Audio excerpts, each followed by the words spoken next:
আসসালামু আলাইকুম। ভিডিও দেখে হয়তো এতক্ষণে বুঝে গিয়েছেন আজ আমি কি বিষয় নিয়ে কথা বলবো। হ্যাঁ, আজ আমি কথা বলবো টিএফটি ডিসপ্লে নিয়ে। আরডুইনো ব্যবহার করে অনেকেই ক্যারেক্টার টাইপ এলসিডি ব্যবহার করেছেন, কিন্তু এর মধ্যে অনেকেই চাচ্ছেন টিএফটি ডিসপ্লে ব্যবহার করে আরডুইনো দিয়ে প্রজেক্ট করবেন, কিন্তু কিভাবে শুরু করবেন বুঝতে পারছেন না। তাদের জন্য বলছি, ভিডিওটি সম্পূর্ণ দেখুন। এখানে টিএফটি ডিসপ্লে ব্যবহার করে আপনি আরডুইনোর সাথে কিভাবে প্রজেক্ট করবেন তা বিস্তারিত বলা আছে। সুতরাং ভিডিও দেখতে থাকুন। ফিরছি ইন্ট্রোর পর।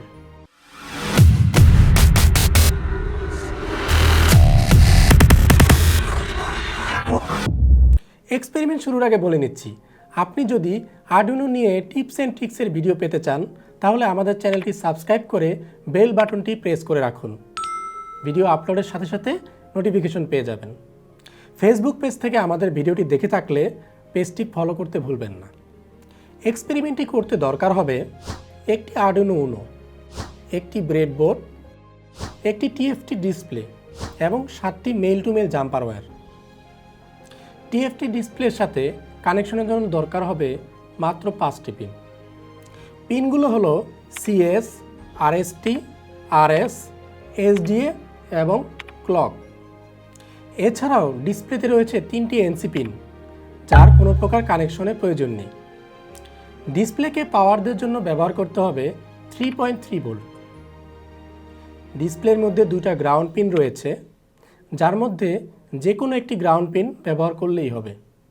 সার্কিট কানেকশন লক্ষ্য করলে দেখতে পাবো ডিসপ্লের ক্লক পিন আরডুইনোর 13 নং পিনের সাথে এবং ডিসপ্লের এসডিএ পিন আরডুইনোর 11 নং পিনের সাথে কানেকশন রয়েছে। এরপর সিএস, আরএস এবং আরএসটি যথাক্রমে আরডুইনোর 10, 9 ও 8 নং পিনের সাথে কানেকশন দিতে হবে। এই ছিল আমাদের আরডুইনোর সাথে টিএফটি ডিসপ্লের সার্কিট কানেকশন। যদি কেউ এসডি কার্ড কানেকশন করতে চান তাহলে এই পিনগুলোকে কানেকশন করতে হবে। চলুন এবার সার্কিট অনুযায়ী অ্যাসেম্বল শুরু করি।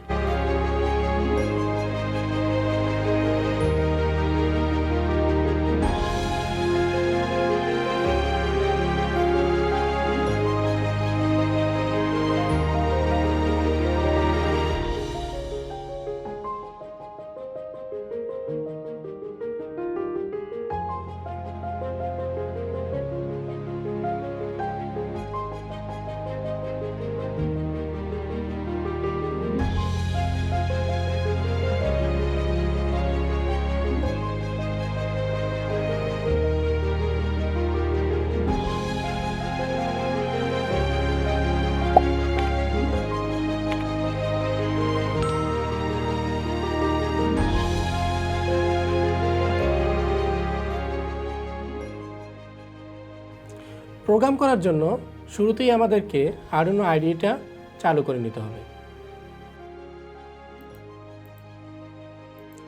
এরপর চলে যাব ফাইলে, এক্সাম্পলস, লাইব্রেরির মধ্যে টিএফটির মধ্যে যে আরডুইনো রয়েছে এখানে ক্লিক করব। তার মধ্যে থাকা বেশ কয়েকটি এক্সাম্পল কোড রয়েছে। আপনি আপনার মতো করে যে কোনো একটি এক্সাম্পল ওপেন করলেই হবে। আমি টিএফটি ডিসপ্লে টেক্সট নামক যে এক্সাম্পলটি রয়েছে আমি এটি ওপেন করছি।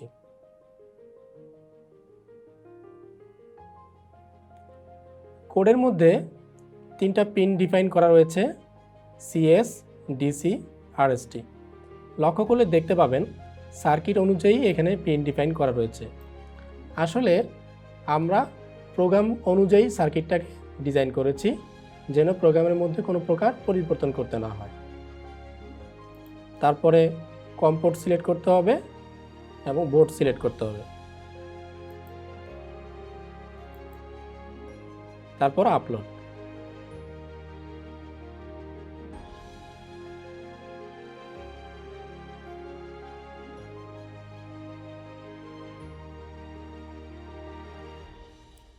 খেয়াল করলে দেখব আমাদের সেন্সরের ভ্যালুগুলো দেখাচ্ছে।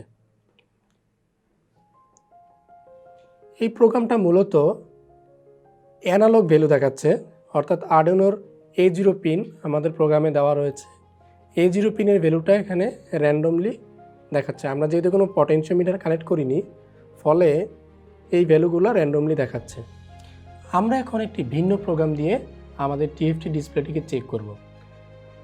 দুইটা লাইব্রেরি রয়েছে, অ্যাডাপ্টফুট জিএফএক্স, অ্যাডাপ্টফুট ST7735 1.8। এই লাইব্রেরিগুলো আমরা ইনস্টল করে নিই। এবার আমরা এখানে লাইব্রেরিটা দিয়ে সার্চ করব।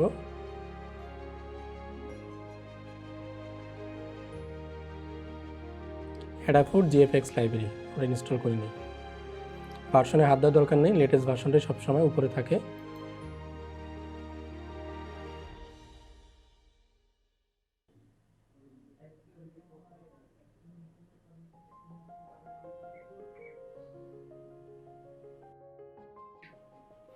এর পরবর্তীতে রয়েছে অ্যাডাপ্টফুট ST7735 ST7735 হচ্ছে TFT ডিসপ্লে ড্রাইভার।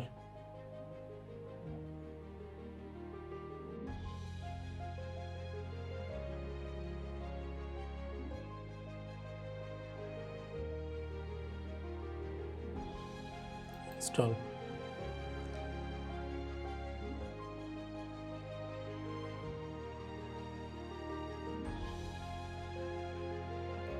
এটা লাইব্রেরি ইনস্টল করতে গেলে অনেক সময় লাইব্রেরি ম্যানেজার থেকে অনেক ধরনের লাইব্রেরি সাজেশন করে। তো যদি বেশি লাইব্রেরির প্রয়োজন না হয় আমরা ইনস্টল না করলেও সমস্যা নেই, বাট করার ক্ষেত্রে অনেক সময় টাইম বেশি প্রয়োজন হতে পারে। সেক্ষেত্রে আপনার যেটা প্রয়োজন আপনি সেটা ইনস্টল করে নেবেন। যদি আপনার ইন্টারনেট স্পিড ভালো থাকে তাহলে বেশি সময় নেবে না। আমারটা অলরেডি হয়ে গেছে। এবার আমার অলরেডি যেহেতু আমি আরডুইনো নিয়ে কাজ করেছি, সব কিছু সিলেক্ট করা রয়েছে, বোর্ড এবং কম বোর্ড। আমি আপলোড দিলে আশা করি এখন আর সমস্যা হবে না কোথাও।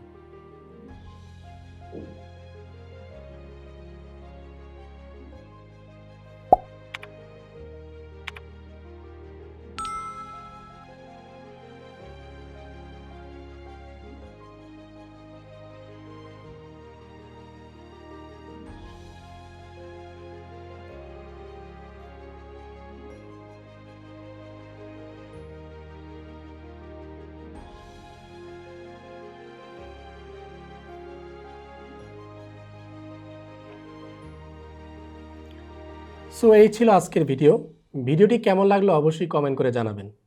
যদি ভিডিওটি ভালো লেগে থাকে ভিডিওতে একটা লাইক দিবেন। আর আপনি যদি চ্যানেলে নতুন হয়ে থাকেন অবশ্যই চ্যানেলটাকে সাবস্ক্রাইব করে বেল বাটন অ্যাক্টিভ করে দিবেন। নতুন ভিডিও আসার সাথে সাথে নোটিফিকেশন পেয়ে যাবেন। দেখা হবে পরবর্তী কোনো ভিডিওতে। আজকের মতো এখানে শেষ করছি। সুস্থ থাকবেন, ভালো থাকবেন। আসসালামু আলাইকুম।